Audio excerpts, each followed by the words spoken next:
Je suis l'aîné d'une famille de 4 enfants et j'ai eu la chance en fait de naître de parents qui étaient considérés comme des évolués à l'époque parce que j'ai eu la chance de faire mes études primaires et mes secondaires ici en Belgique, donc de 1962 à 1972. Je les ai faites à l'école, à l'Enfant Jésus de Boisfort, 40 chaussée de Boisfort, chez des sœurs, où j'ai eu un enseignement catholique, mais assez exhaustif puisque j'ai pu passer à l'époque mon examen de maturité qui correspond à un jury avec brio. Et après mes études secondaires, je suis rentrée au Congo pour faire ma médecine. Pourquoi est-ce que j'ai fait la médecine? C'était un rêve, je pense. J'avais vu à l'époque une dame qui s'appelait Inadi Sengomoka, qui était la première femme médecin congolaise. Et moi, je me disais, tiens, je m'identifiais un peu à elle. Et c'était donc un rêve. Je suis donc rentrée au Congo pour faire mes études de médecine à l'Université nationale du Zaïre, UNAZA à l'époque. Et j'ai fait mes 6 ans de médecine parce que le cycle c'était de 6 ans. Et j'ai terminé ma médecine en 78. En 79, me revoilà de nouveau en Belgique pour faire ma spécialisation en gynécologie obstétrique que j'ai faite à l'hôpital Saint-Pierre. J'ai fait mes 5 ans à l'hôpital Saint-Pierre où j'ai été en obstétrique, en gynéco. Et une fois mon diplôme en poche, je suis rentrée travailler au Congo parce que c'était en fait mon idéal. Et j'ai travaillé au Congo de 79 jusqu'à 97. Et en 97, je suis reparti compte tenu des turbulences politiques qu'il y avait. Je suis ressorti du Congo et j'ai fait 2 ans en Afrique du Sud et me revoilà de nouveau ici en Belgique où je suis toujours médecin et je suis en train de faire ma médecine. Moi, je suis né à Kisangani. Ma petite enfance était une petite enfance heureuse parce que Kisangani, donc, c'est Stanleyville, ex-Stanleyville. C'est au nord-est du Congo.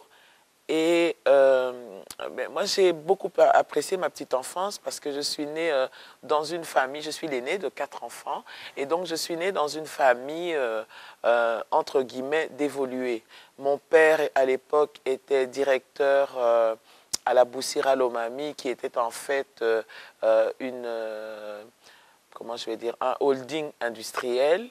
Et mon père s'est retrouvé à la Boussira Lomami comme directeur. Donc moi, j'ai été une privilégiée parce qu'à l'époque, c'était encore la colonie.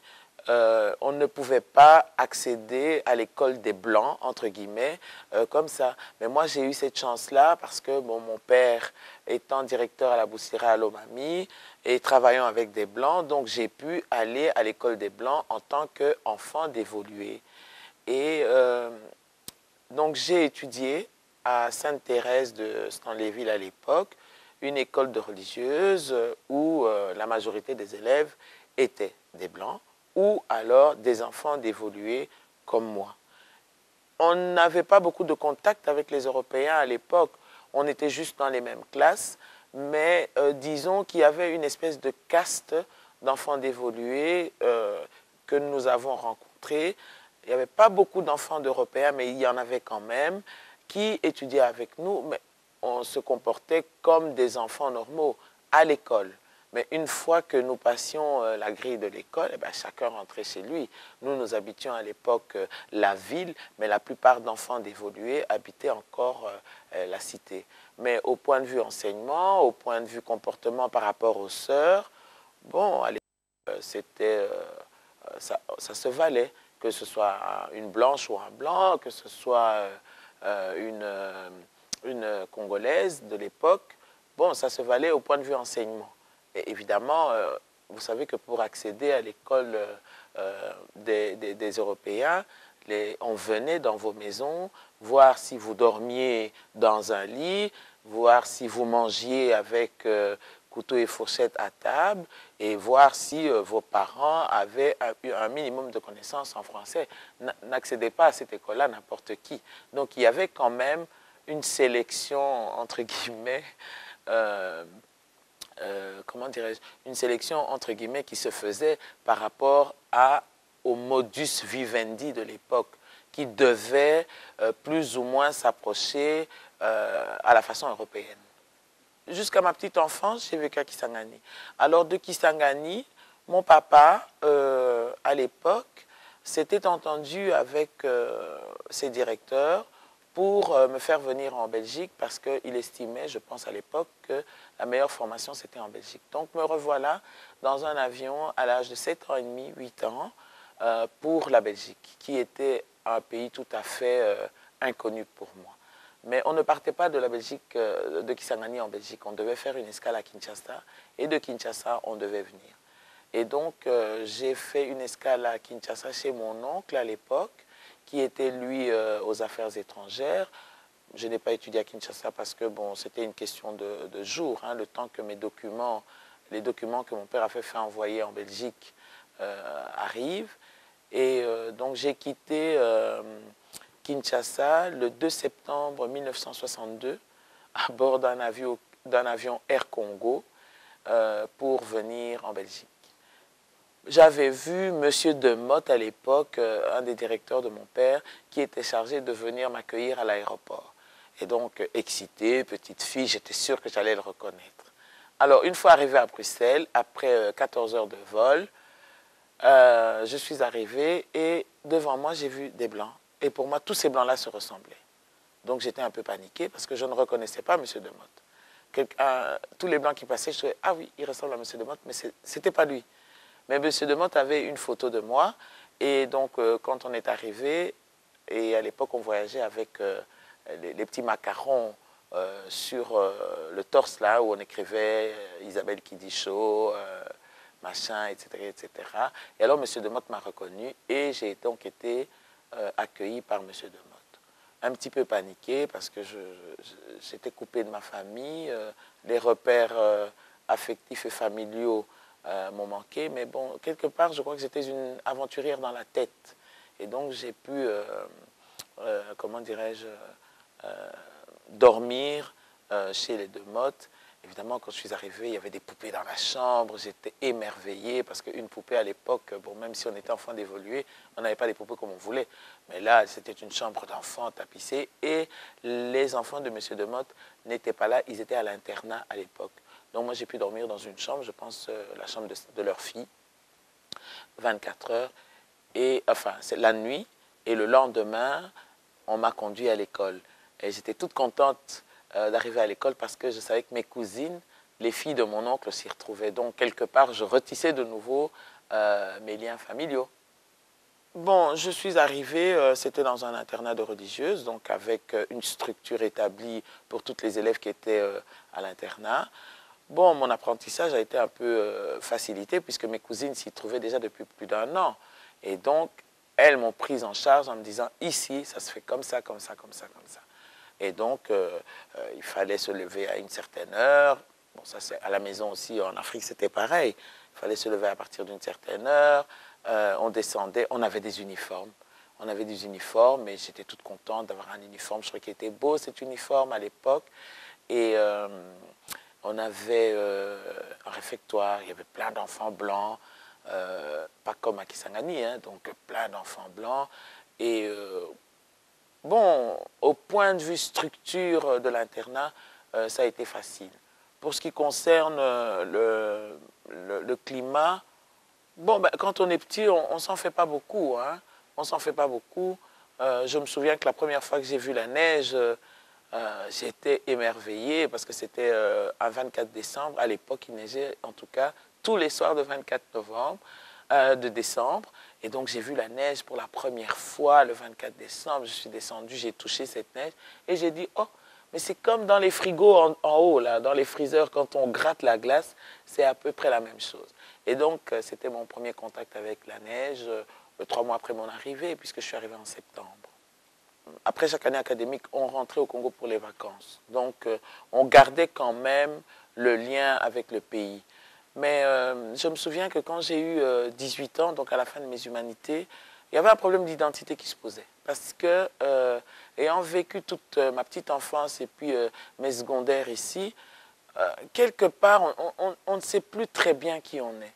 Et par rapport à la culture de la famille à l'époque, on a, qu'on le veuille ou non, un certain complexe de supériorité, mais on est mal dans sa peau.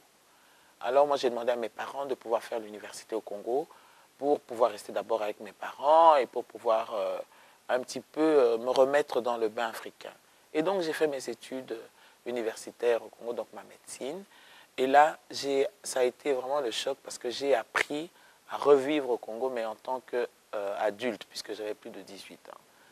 À l'époque, l'université au Congo, il y avait des professeurs de Louvain qui nous donnaient cours. Je me souviens du père Bouillon, je me souviens de M. Van der Straat, de M. de Koning. Ça, c'était nos profs à l'époque, à l'université où il y avait encore des profs blancs et le niveau était encore plus ou moins correct à ce moment-là.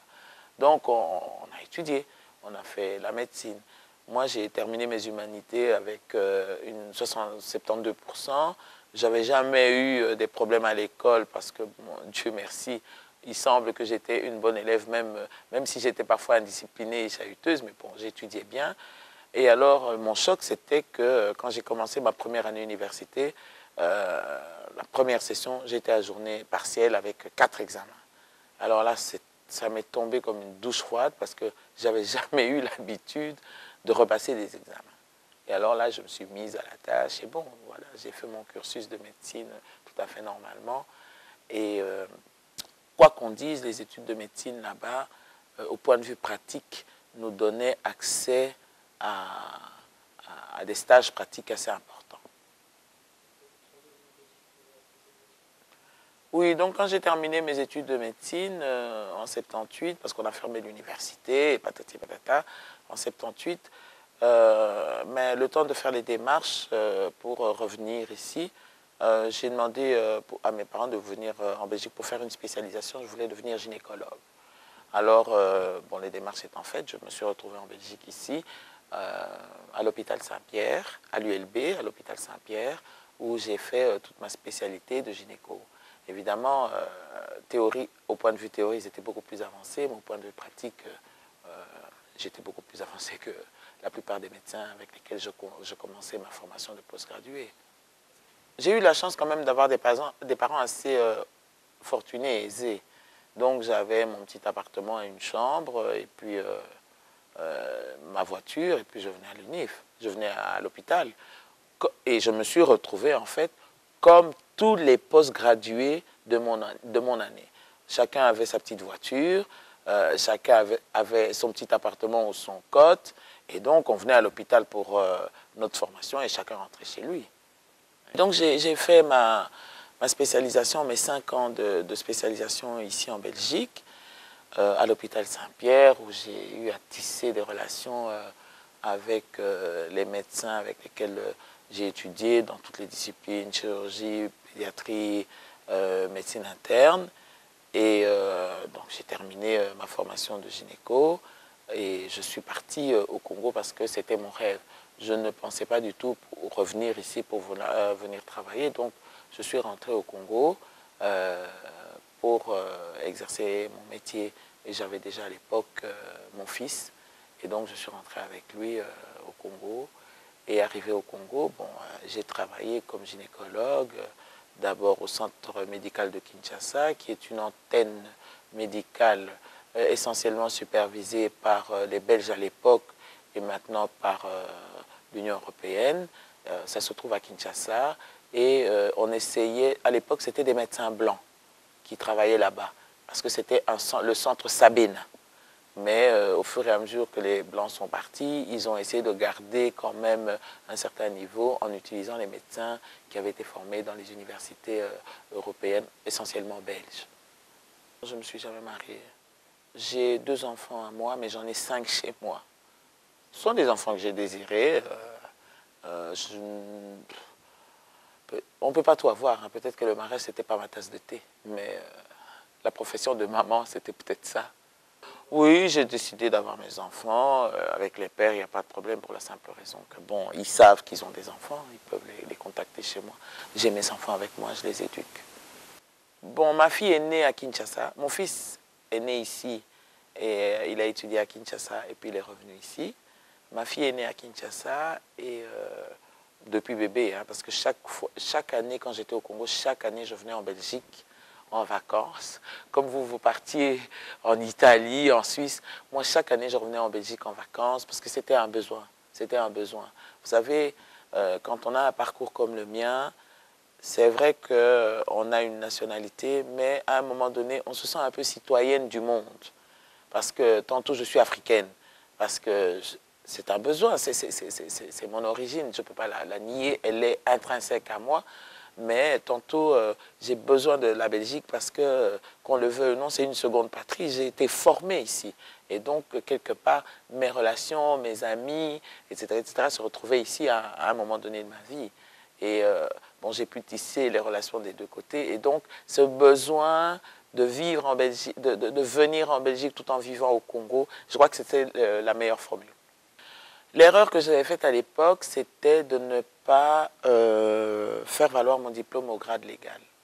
Et donc, au foyer, bon, le foyer, je suis gynécologue femme, et la population qu'on soigne est une population qui préfère en tout cas les médecins femmes. Et donc, je suis venu travailler au foyer comme gynécologue. Outre la profession médicale, je milite aussi en tant que femme dans tout ce qui se rapporte à la femme congolaise, de préférence parce que j'y suis. Et nous avons plusieurs associations. On a créé une association des mamans originaires de ma province. Et je milite aussi dans ce qu'on appelle la RAFEMCO. La RAFEMCO, c'est le Rassemblement des femmes congolaises. Et le Rassemblement des femmes congolaises est une dynamique qu'on a créée pour un petit peu essayer de voir dans quelle mesure on peut venir en aide aux femmes congolaises quand elles sont brimées dans leurs droits, quand elles sont, comment dirais-je, quand elles sont victimes. Et c'est un mouvement que j'apprécie beaucoup parce que c'est un mouvement assez fort. Nous sommes parvenus à faire passer au niveau des différents parlements, comment dirais-je,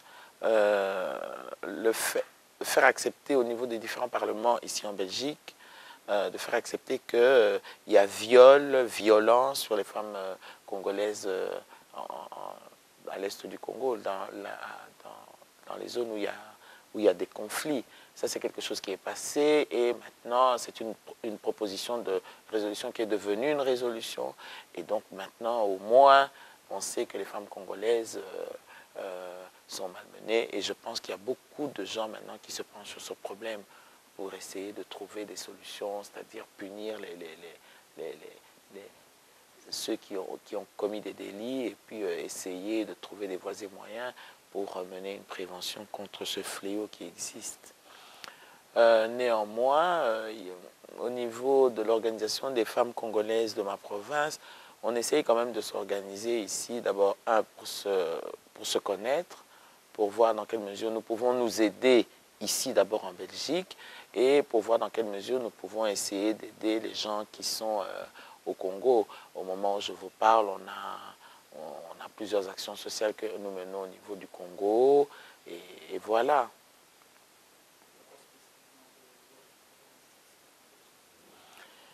Mais simplement parce que c'est plus facile. Le Congo est vaste, le Congo c'est un continent et je pense que chaque province du Congo s'est quand même organisée pour avoir des ressortissants qui s'occupent des différents problèmes de leur province.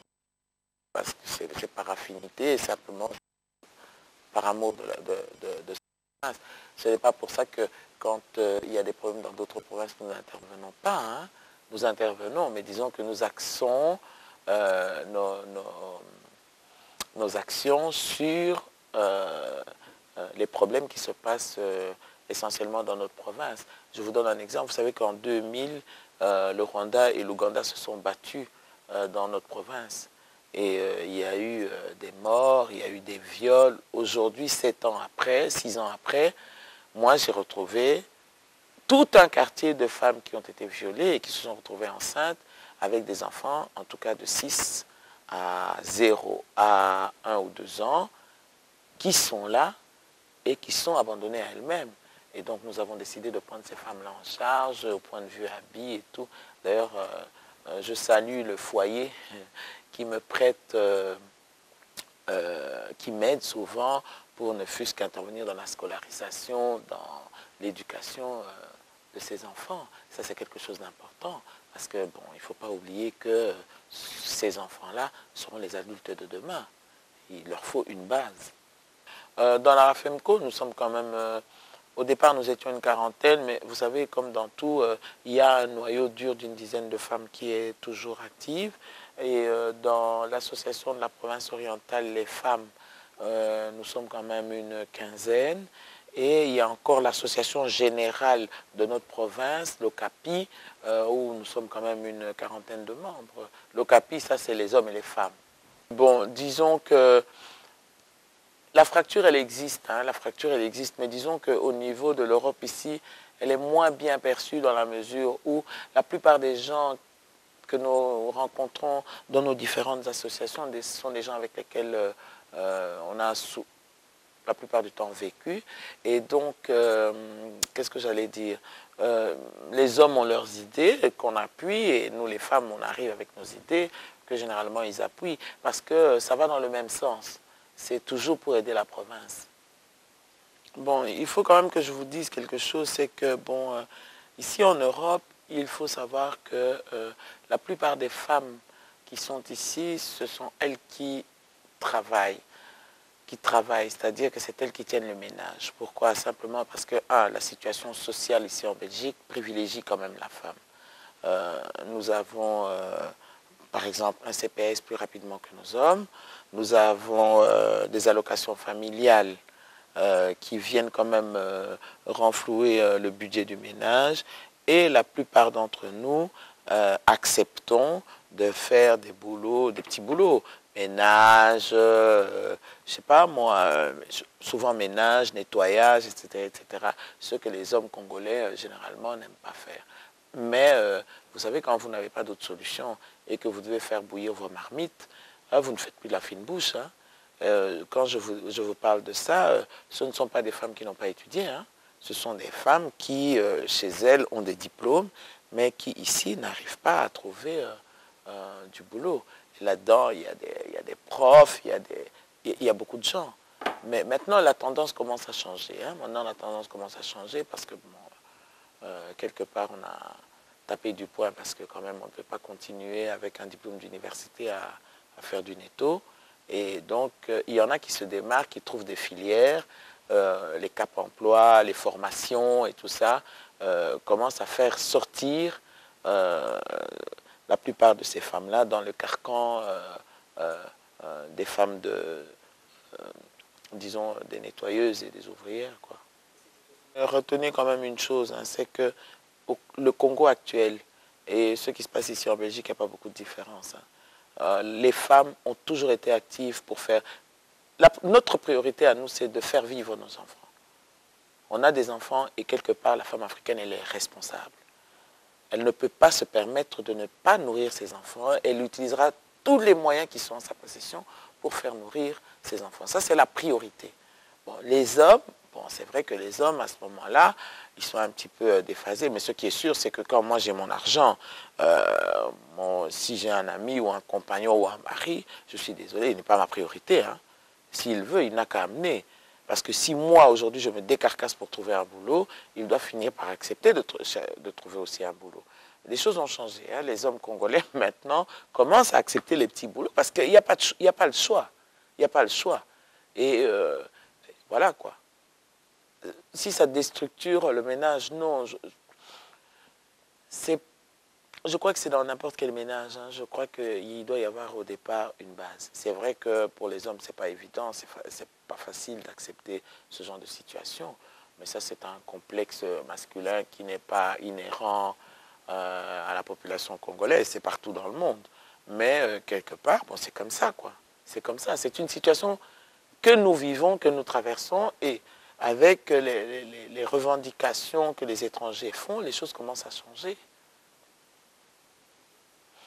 Je pense que les femmes africaines euh, doivent sortir doivent sortir de cet esprit de se dire toujours « Ah oui, mais je ne peux pas parce que je n'ai pas le diplôme, etc. etc. » Non, je pense qu'il faut faire comme tout le monde. Aller chercher les formations, il y en a. Et quand on cherche les formations, il y a moyen de sortir un petit peu du carcan du monde de netto, etc., etc., pour accéder à autre chose. Les femmes africaines doivent aussi apprendre à s'ouvrir à d'autres cultures, aux Arabes, aux Belges, aux Polonaises. Nous sommes quand même la capitale de l'Europe. Elles doivent sortir de leur milieu pour aller vers les autres. Et ce n'est qu'en allant vers les autres que nous apprenons ce que les autres font dans les différentes communautés. On a tendance à rester un peu sectaire. Et quand on vit dans un microcosme, il y a beaucoup de choses qui se passent dont on est exclu parce qu'on n'est pas ouvert. Je crois que l'ouverture culturelle, c'est quelque chose d'extrêmement important. Et souvent, l'ouverture culturelle, on l'a par le boulot, hein, les relations qu'on tisse au boulot, etc., etc. Mais si vous ne travaillez pas, si vous restez toujours dans votre milieu, si vous êtes toujours dans votre petit matongué, si vous êtes toujours dans les fêtes et les milieux africains, c'est difficile à ce moment-là de comprendre ce qui se passe dans les autres communautés. Parce que, bon, il y a une richesse dans les autres communautés qu'il faut aller découvrir. Mais pour découvrir, il faut sortir. Et moi, c'est le message que je lance à la femme africaine, elle doit se dépasser. Vous savez, on est en Europe, on est en Belgique. Il faut pouvoir apprendre le plus possible. Le plus possible pour, d'abord, c'est une évolution personnelle et une richesse et une culture personnelle. Et puis, bon, de ça, on peut tirer beaucoup d'enseignements pour essayer d'améliorer son sort et puis tendre vers un meilleur. Je pense que ça, c'est un des messages que j'aimerais quand même adresser à la femme africaine en général. La vie n'est pas facile, elle est dure, mais elle vaut la peine d'être vécue quand on met dans son escarcelle tout ce qu'on a comme énergie, tout ce qu'on a comme moyen pour pouvoir s'en sortir. Mais évidemment, on est en Europe, hein. L'Europe, c'est pas l'Afrique et c'est comme ça.